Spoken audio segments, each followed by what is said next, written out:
নার্সের ছদ্মবেশে বিহানের কেবিনে ঢুকে বিহানের জ্ঞান ফেরাল কম্পাস। বাজিমাত করল কম্পাস। কম্পাস ধারাবাহিকে দেখা যায় কম্পাস বুঝতে পারে বিহানকে সুস্থ করার জন্য যা করার তাকে করতে হবে, কারণ সেই একমাত্র জানে যে ওই কেমিক্যাল শরীরে গেলে তারপর ঠিক কী অ্যান্টিডোট দিতে হয়। কিন্তু কম্পাস কি করবে বুঝতে না পেরেই অসুস্থতার ভান করে, যাতে ওখানকার পুলিশ অফিসাররা কম্পাসকে নিয়ে বিহান যে হসপিটালে আছে সেখানেই যায়। আর যথারীতি কম্পাসের প্ল্যান সাকসেসফুল হয়। কম্পাস অসুস্থতার ভান করে আর কম্পাসকে নিয়ে বিহান যে হসপিটালে আছে সেখানেই যায় পুলিশ কর্মকর্তারা। কম্পাস চেকআপের নাম করে কেবিনে ঢোকে, আর তারপর সবার চোখে থাকি দিয়ে কম্পাস নার্সের বেশ পড়ে নেয়। অর্থাৎ যে নার্স কম্পাসের কেবিনে থাকে সেই নার্সকে অজ্ঞান করে কম্পাস নার্সের পোশাক পরে নেয়, আর তারপর ওই পোশাক পরেই বিহানের কেবিনে ঢুকে যায়।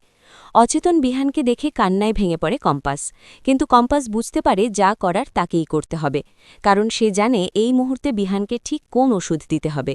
কম্পাস ভেঙে না পড়ে কম্পাস সাহস করে ওই ওষুধটা নিজের পকেট থেকে বের করে, আর তারপর ওই ওষুধটা থেকে সিরিঞ্জে ওষুধ ভরে কম্পাস ওই ইঞ্জেকশনটা বিহানকে দেয়। কিছুক্ষণ পরেই বিহান চোখ খোলে। কম্পাস বুঝতে পারে বিহানের জ্ঞান ফিরেছে। তবে কম্পাস কোনো কথা না বলে চুপি চুপি ওখান থেকে বেরিয়ে পড়ে। বিহানের জ্ঞান ফিরেছে অন্য ডক্টর কেবিনে ঢুকে সেটা দেখে চমকে যায়। তো বন্ধুরা, তোমরা এটা চাও তো এভাবেই যেন নার্সের বেশে কেবিনে ঢুকে বাজিমাত করে কম্পাস? কমেন্ট করে জানাতে ভুলো না।